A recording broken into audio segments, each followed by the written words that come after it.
Yo tengo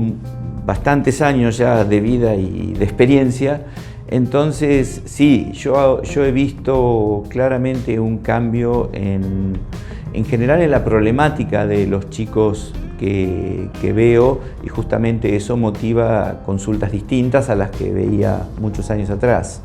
En general, como yo trabajo sobre todo con adolescentes, veo muchísimas dificultades en el manejo de la ansiedad, veo muchos adolescentes con trastornos depresivos y en general veo una conflictiva importante entre ellos, entre pares, digamos, como que me sorprende un poco a veces las modalidades un poco nuevas de resolución de conflictos. También hay un denominador común en que en general yo atiendo una parte de la población, digamos, o sea, yo antes trabajaba en el hospital, ahora trabajo solamente en el consultorio privado, entonces hay una cuestión también de clase, o sea, mis pacientes son en general de clase media alta, clase alta, y por ahí esto unifica algunas cuestiones y que posiblemente se diferencian, o seguramente se diferencian de lo que yo veía como casuística en el hospital. Pero el común denominador es un nivel importante muchas veces de confusión, de insatisfacción, de angustia, que es preocupante porque es un poco paradójico pensando la idea que habitualmente se tiene de la adolescencia como una etapa, se tiene un poco, tal vez sin detenerse a profundizar al respecto, pero se tiene siempre la idea de una etapa más bien feliz, sin preocupaciones, y en realidad hay muchos chicos que están mal y que sufren y que tienen bastante confusión.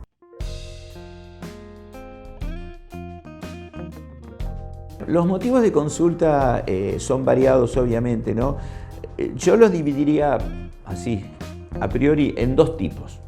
Cuando el adolescente pide consultar o cuando hay preocupación familiar, digo el adolescente o el niño en general, ¿no es cierto? O cuando hay preocupación familiar más allá del pedido o no de la persona en cuestión. Yo siempre digo que cuando un chico o un adolescente pide una consulta, no hay que absolutamente desatenderla. O sea, hay que tener en cuenta que no es simple para un chico pedir una consulta, que muchas veces todavía existe el factor de confusión respecto a si el que va al psicólogo o al psiquiatra que está loco o que tiene problemas que se encaran de una forma distinta tal vez a otro problema de salud, cosa que hay que cambiar y desterrar porque obviamente eso es contraproducente, ese concepto. Pero en general un chico rehúye las consultas, no le gusta, no sé, ponerse los brackets, no le gusta tener que usar anteojos, no le gusta ir al kinesiólogo y tampoco le gusta que lo lleven al psicólogo o al psiquiatra. Entonces muchas veces la respuesta es yo no estoy loco, ¿para qué voy a ir? O sea que si un chico por algún motivo pide ayuda,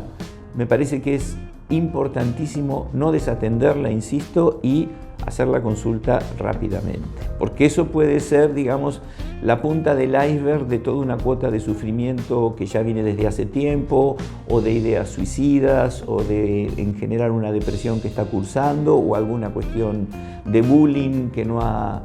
expresado, etc. Creo que en ese sentido es sumamente importante. Después, los padres se preocupan por situaciones que pueden ser objeto de preocupación real o pueden ser la confusión de ellos en cuanto a entender qué le está pasando a su hijo o hija, sobre todo los adolescentes, que son los que más confunden, y entonces uno tiene que dilucidar a ver si es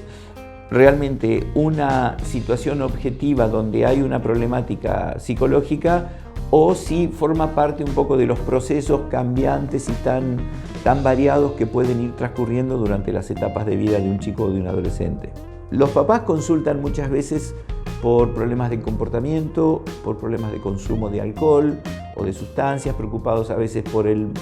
mal rendimiento escolar. A veces consultan porque hay una situación familiar puntual, una separación o un proceso de separación, un duelo, la pérdida de un ser querido que ha afectado, digamos, a esta persona en cuestión o a la familia en general. Otras veces consultan por situaciones vinculadas a problemas de salud crónicos, donde hay chicos que por distintas circunstancias han tenido que ser sometidos a operaciones por alguna malformación, algún problema de kinesiólogo o de fisiatra que tienen que hacer tratamientos constantes y molestos, o que tienen enfermedades crónicas que requieren atención, problemas renales o de otro tipo, que lógicamente convulsionan a la familia, hacen sufrir al adolescente, lo hacen sentir distinto por ahí del resto de sus pares, o se ve sometido a momentos de dolor, de tratamientos a veces invasivos. Entonces esas cosas generalmente son fuente de preocupación y hacen que uno diga, bueno, a ver cómo podemos ayudar a este chico, lo veo mal, o se niega a hacer los tratamientos, etc.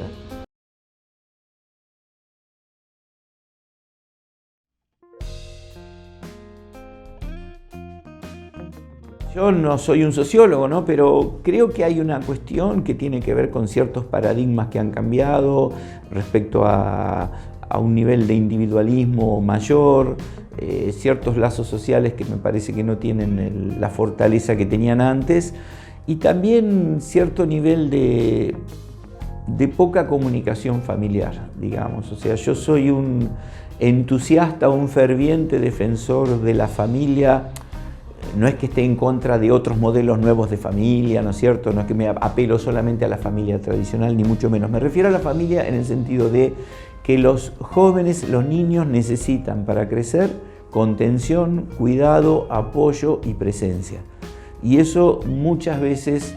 por circunstancias económicas, por circunstancias laborales de los padres, porque los padres por ahí son ya personas que están también ellos en nuevas generaciones, tienen modalidades un poco distintas, pero yo veo que los chicos muchas veces están algo a la deriva, según mi opinión. Cuando hay cuestiones de mucha más carencia, de mucha más dificultad económica, social, muchas familias desmembradas, padres en prisión y cosas por el estilo, obviamente hay un nivel de sufrimiento. Y en otros medios sociales, por ahí hay ciertas cosas que no ocurren de igual manera, pero la incomunicación, la dificultad en los vínculos afectivos con los padres o estas cuestiones de pares también provocan sufrimiento. Por ahí con otras características, con otros recursos, digamos, pero en última instancia hay problemas que son propios de la etapa vital y dentro de eso adecuados al contexto, pero todos tienen lo suyo. Hay que tratar de ver si la persona se da cuenta de esto, si lo vive de esta forma, digamos, o si es algo que se observa externamente y por ahí la persona, no siempre la persona que está mal te dice estoy mal o me pasa esto, muchas veces tiene lo que uno clásicamente llama mal humor, irascibilidad, malas contestaciones, maltrato, que genera un círculo vicioso, porque a su vez eso provoca alejamiento, o provoca represalias, o provoca penitencias, entonces eso a su vez agrava el problema. Primero ver claramente si hay una, como me iba a salir la palabra en italiano, una conciencia respecto a la situación. Y después, bueno, ver de qué manera, si esa situación está vinculada a algo que haya ocurrido en algún momento en particular, a un contexto familiar, laboral, social, etcétera, nocivo, y después ver, bueno, qué tipo de herramientas tiene la persona, cuáles son sus recursos psicológicos, y muchas veces inclusive hace falta ayudarlo también farmacológicamente si el problema ya es un poco más profundo o lleva más tiempo de arrastre.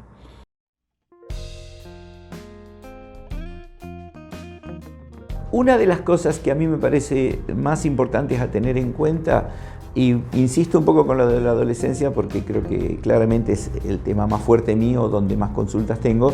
pero es en la necesariedad de que haya variaciones. O sea, cuando hay mucha rigidez en un comportamiento, sea porque el chico sale todo el tiempo, sea porque el chico está encerrado en su casa y no tiene en general amigos, sea porque tiene un mal humor constante, sea porque tiene excesos con sustancias como el alcohol o lo que sea, y esto no es un hecho aislado, no es un hecho dentro de un proceso en el cual uno ve que el chico en su búsqueda, en su prueba de nuevas experiencias, de formar su personalidad, va variando, sino que ya se transforma en algo rígido, es un poco llamativo, porque en general una de las características es este proceso cambiante, esta investigación, esta búsqueda, estar entusiasmado con algo un tiempo y después cambiarlo y aparecer otra cosa novedosa, y etc. En ese sentido, ese es un tema a tener en cuenta. Por supuesto que si uno ve cambios en el estado de ánimo, sobre todo cierto aislamiento, cierta reticencia a hablar, siempre de mal humor, puede ser índice de algún nivel de sufrimiento no hablado, que un adolescente o el chico no ha podido manejar, no ha podido procesar, y entonces es importante ir a la búsqueda de eso, o sea, tratar dentro de este diálogo que uno necesita tener siempre en los momentos que se puede, justamente, que hay que buscarlos también con los chicos, consultarle, preguntarle, ver cómo se siente, ver un poquito cómo se está manejando en otros ámbitos, porque también eso es un elemento a tener en cuenta. Un comportamiento patológico puede estar solamente en un ámbito y puede estar vinculado a un contexto, a lo que ocurre en la escuela, en la casa, etc. O puede ser un comportamiento que sea generalizado y que ya ocurre más allá del medio más favorable o más desfavorable. Entonces son señales a considerar.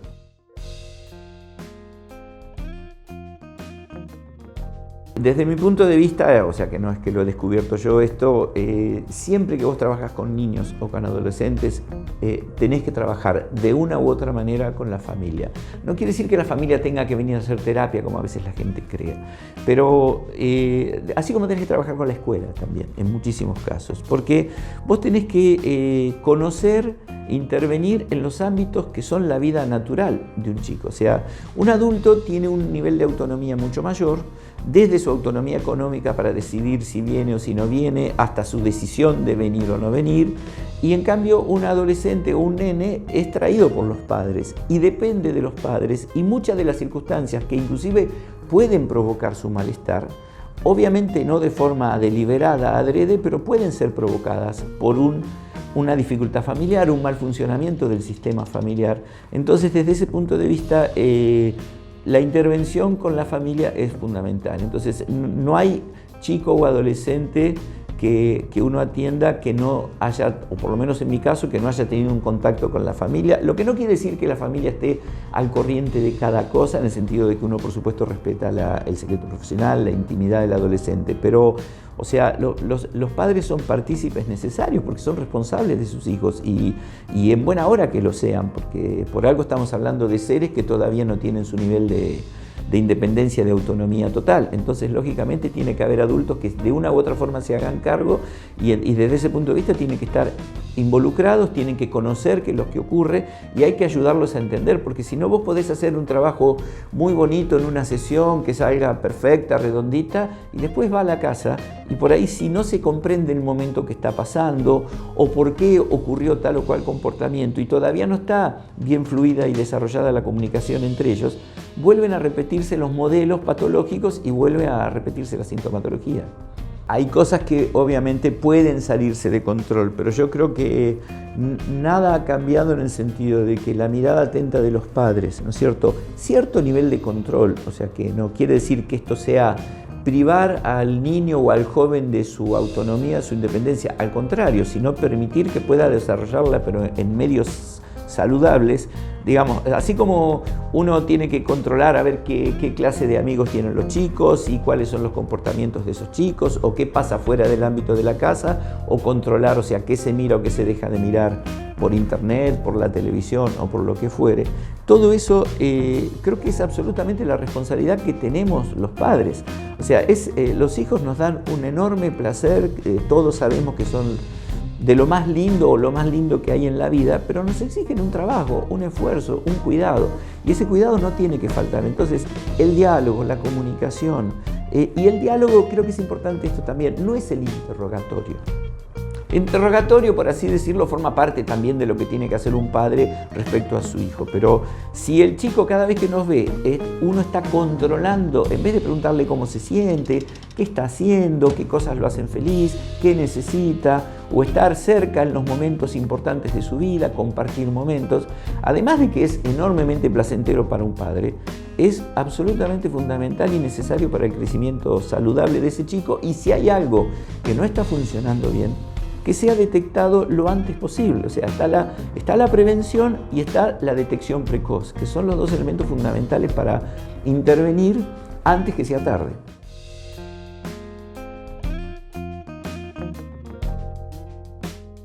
La autoestima yo creo que es importante para todos. ¿no es cierto? Porque todos en última instancia tenemos que sentirnos más o menos bien con nosotros mismos, tener confianza en lo que hacemos, sentirnos valorados y sentir que esa valoración, que inicialmente tiene que venir justamente del contexto familiar, de quienes educan y crían a los chicos, después se transforma en un elemento propio de confianza. Entonces, sin eso, y las cosas funcionan mal, porque lógicamente mi presentación en sociedad, mi presentación ante el mundo, mi forma de encarar un desafío X, un esfuerzo deportivo, una tarea de la escuela, una modalidad de relación va a estar condicionada con el nivel de estima o autoestima que yo tengo.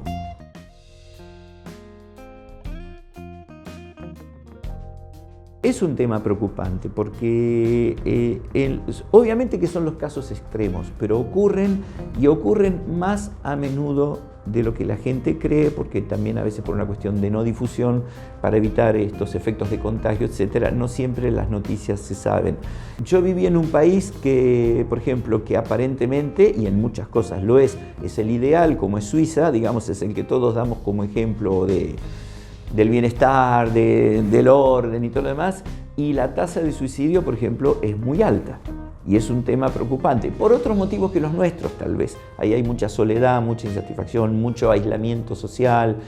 poca comunicación entre las personas, no tienen los lazos que por ahí nosotros los latinos estamos más acostumbrados a tener. Pero de todas formas, acá también es un tema muy importante y hay que estar siempre atento a las señales que uno puede, digamos, como padre estar atrás para ver qué ocurre en los niños y por supuesto en los adultos, ¿no? En los seres queridos que uno tiene. Todavía en el adolescente está un poco la fantasía de la muerte como un proceso en el cual se va a hacer una especie de justicia, se va a entender mejor lo que a él le pasaba y se va a revalorar su situación post-mortem, digamos, lo cual obviamente es una fantasía. Yo siempre les digo a los chicos, les digo, mira, esto no es un jueguito de la Play que vos una vez que te mataron pones Enter y funciona otra vez. Cuando te moriste, te moriste. Podés creer espiritualmente a través de la religión, en otras situaciones, pero la vida tal como la conocemos no existe más y no hay forma que exista. Y vos no vas a estar mirando a nadie desde el cielo a ver si te lloran o no te lloran. Y si alguien se acuerda de vos, lo único que va a estar es con una cuota de sufrimiento horroroso, porque ellos en cierta medida a veces tienen esa actitud más superficial, más light, respecto a que, bueno, qué sé yo, sí, me mato, si soy la causa del sufrimiento, mejor que yo no esté, y cosas así que realmente las dicen sin entender, desde mi punto de vista, en su real magnitud, la gravedad y la profundidad que eso implica. En todas las personas en general sirve hablar si uno tiene sospecha que pudiera estar pensando en el suicidio, porque esto es bien conocido, es importante no entrar en una cuestión morbosa, obviamente, pero llamar a las cosas por su nombre y preguntarle a la persona si en algún momento lo pensó, si tuvo alguna fantasía, si más allá de la fantasía en algún momento tuvo alguna especie de plan ya un poco más elaborado, si, no sé, aunque suene así horroroso, si compró, no sé, una soga para ahorcarse o cosas por el estilo, depende del nivel, es importante abordarlo, porque muchas veces la gente, y creo que todos los seres humanos alguna vez hemos pasado por un momento de sufrimiento que hemos pensado, no, para vivir así no es bueno vivir, que está muy lejos de decir me voy a suicidar. Quiere decir no estoy satisfecho, quisiera que las cosas cambien y ¿qué puedo hacer? O sea, o faltaría eso, ¿qué puedo hacer para que las cosas cambien, por lo menos en lo que a mí respecta? Esto es importante trabajarlo con el adolescente, porque a veces en esta cuestión tan extrema que tienen ellos de irse casi sin límite al acting, podrían, digamos, llevar la idea directamente, decir, no, para vivir así mejor no, y a los 2 minutos tomarse una pastilla, cortarse o cosas por el estilo. Pero sí hay que hablar, por supuesto que hay que hablarlo.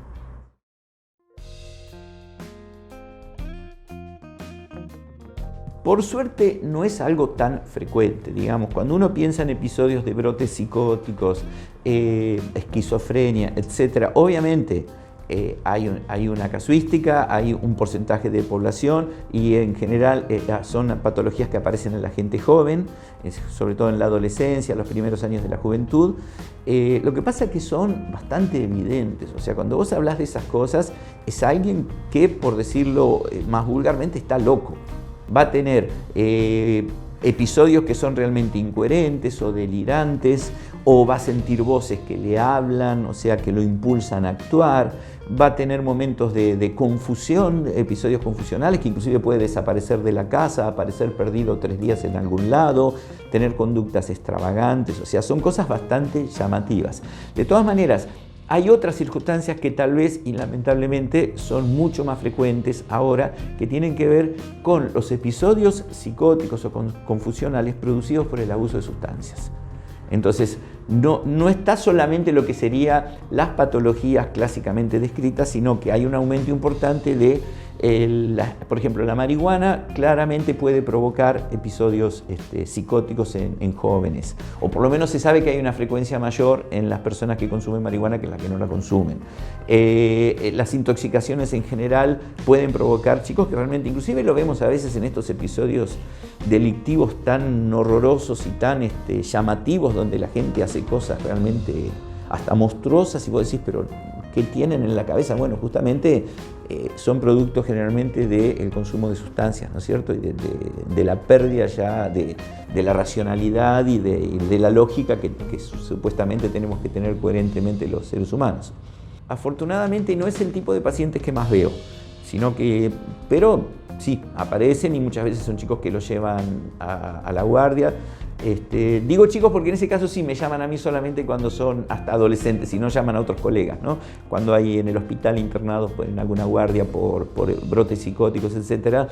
yo colaboro, pero digamos siempre que se trate de menores de 18 años. Y bueno, insisto, en el consultorio después pueden venir esos pacientes que son patologías crónicas, o sea, pueden estabilizarse, pueden con la medicación andar muy bien, pero son personas que toda la vida posiblemente van a tener algún grado de precariedad en su funcionamiento.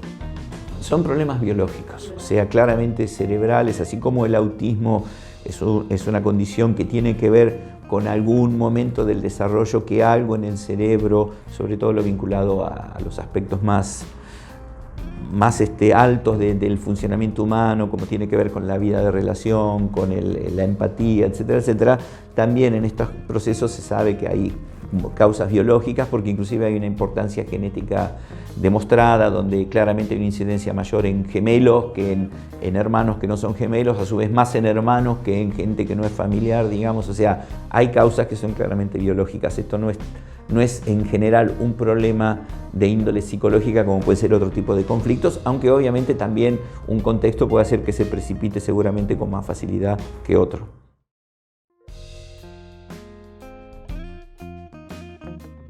Trastornos, hay más trastornos reconocidos, en el sentido de que la medicina avanza, la psicología avanza, la psiquiatría avanzan y lógicamente se ha entendido mejor cómo funciona la mente, se ha empezado a redenominar y clasificar de manera diferente algunos trastornos, algunos contextos, digamos, que antes se consideraban de una forma. Por ejemplo, el autismo es un ejemplo típico porque antes era una enfermedad o, como se dice ahora, una condición muy extraña, se creía que era muy extraña. En realidad, al avanzar digamos, los conocimientos, ahora la casuística muestra que es absolutamente distinto, porque una serie de trastornos que antes no se consideraban, ahora se incluyen dentro de esas clasificaciones. Eso es un ejemplo de mayor cantidad, si querés, o distinta denominación de los trastornos. Después yo creo que realmente, además que se conoce más, hay un nivel de insatisfacción, hay un nivel de situaciones sociales que a mí me parece que a los jóvenes los ponen en problemas. Digamos, yo veo muchos chicos insatisfechos, veo mucha violencia, como es de público conocimiento, ¿no es cierto?, con las cuestiones que han surgido ahora últimamente en la televisión y en la prensa por el asesinato de este chico en Villa Gesell o cosas por el estilo, pero que no son tan nuevas, sino que, eso tal vez fue un ejemplo extremo, pero donde la resolución de los conflictos a partir de la violencia, la pérdida de ciertos códigos respecto a la violencia, en el sentido de códigos, si querés, machistas, clásicos, pero donde decía, un chico tenía un problema con otro, peleas ha habido siempre. Pero esto de una patota agarrar a uno o seguir pegándole cuando está indefenso o ante la primer situación ya empezar a pegarse o buscar ese tipo de resolución, para mí es un poco novedoso y preocupante.